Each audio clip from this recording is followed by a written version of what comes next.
Magandang hapon po sa lahat. Tayo nagbabalik ulit dito sa ating munting channel, Samuel Soriano TV29, para mag-discuss ulit ng another coins para malaman natin ang kanilang mga presyo dito sa aking YouTube channel. Ayan.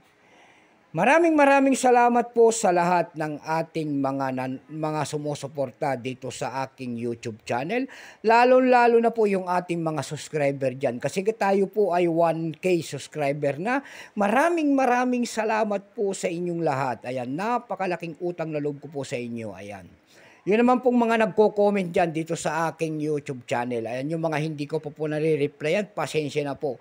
Pero yan po ay aking tutugunan po kasi nga marami na po kayo sa totoo lang. Yung mga latest ko videos after 6 months. Yung mga videos ko po na luma po, ayan. Ayan, hintayin nyo lang po ang ating mga comment po at ako'y humihingi ng paumanhin sa inyong lahat. Yun naman pong hindi pa po nakapag-subscribe dito sa aking YouTube channel. Anyayaan ko lang sana kayo at malaking tulong na po o bagay ang inyong gagawin. Tulad ng pagpindot ng ating subscribe button, like and share para ma-update ko kayo sa mga latest ko pang gagawin mga video po. Meron na naman tayong pag-usapang barya guys. Baka mayroon kayong mga ganitong mga barya. Ayan. Willing tayong bilhin po pero bultuhan pa ang ating bili sa mga ganitong mga world coins. Pera po ng Germany. Year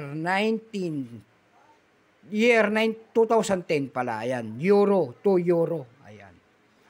Bago tayo magsimula sa ating talakay, isasalang natin siya kung magkano ng kanyang mga presyo sa ating mga online selling. Lumalaki kasi ang mga presyo ng mga coins natin pagdating ng mga bintahan tulad ng eb.com, Carousel PH, ayan, eb.com PH po, ayan. Kaya lumalaki ang mga presyo nila doon at mayroong mga nakapatong, ayan. Pero in person po sana sa mga kolektor po, yung iba po, common lang. Kaya ito ating common lang ito, kaya nga ang bultuhan lang ang ating mga bili sa mga ganito mga world coins. Ayan, bago tayo magsimula, kilalanin mo muna natin siya para makita natin ang mga presyo nito sa ating mga online selling. Issue po nito ay Federal Republic of Germany.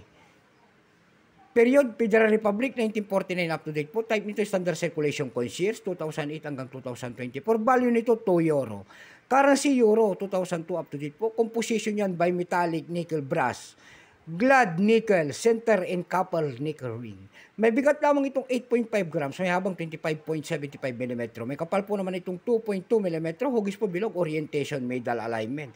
Number NDAS6323, reference number KM-258. Ayan. Ito pong year 2010 na ito, hawak natin, ito po ay 23%. Kung ilang piraso naman ang ginawa ng Germany sa barya na hawak natin, ito po ay 20,580,000 piraso po. May price na po yan doon sa ating numista.com kung tawagin ng ating mga kolektor. Yung kanyang very fine ay 120, extra fine ay 120 pesos. Almost uncirculated ay 150 pesos.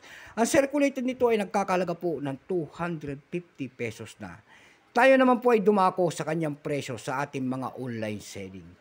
Tulad po ng eb.com, ayan, doon sa eb.com po, mayroon tayong nakita nagbebenta doon ng $8. Nasundan po ito ng $6.50. Yung pinakamababa po na bintahan doon ay $5.55. Dako tayo sa Carousel PH kung tawagin. Sa Carousel PH naman po, mayroon tayong nakita nagbebenta doon ng 400 pesos. Nasundan po yan ng 300 pesos. Yung pinakamababa po doon na bintahan nito na nakita natin doon sa Carousel PH ay nagkakahalaga po ng 180 pesos. Ayan lang po. Ayan lang po ang ating may babahaging kanyang presyo. Sagad na. So hanggang dito na lamang po. Keep safe po sa lahat. In God bless.